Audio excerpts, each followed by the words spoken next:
আসসালামু আলাইকুম আমার প্রিয় বন্ধুরা যারা ইন্ডিয়া এবং বাংলাদেশ থেকে দেখছেন তাদের প্রতি আমার ভালোবাসা রইল এবং পাকিস্তানি ভাইদের জন্য। আজকের গল্প গোপালকে নিয়ে। চলেন গল্পে যাওয়া যাক। অনেক দিন আগে কৃষ্ণনগরের রাজদরবারে থাকতেন রাজা কৃষ্ণচন্দ্র।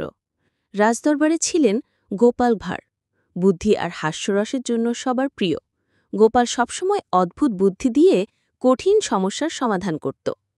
একদিন দরবারে এক পণ্ডিত এসে বলল, আমার মতো জ্ঞানী কেউ নেই।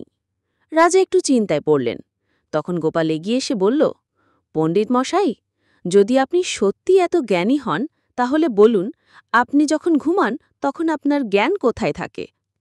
পণ্ডিত হতবাক হয়ে চুপ মেরে গেল। সবাই হেসে উঠল। রাজা খুশি হয়ে গোপালকে পুরস্কার দিলেন।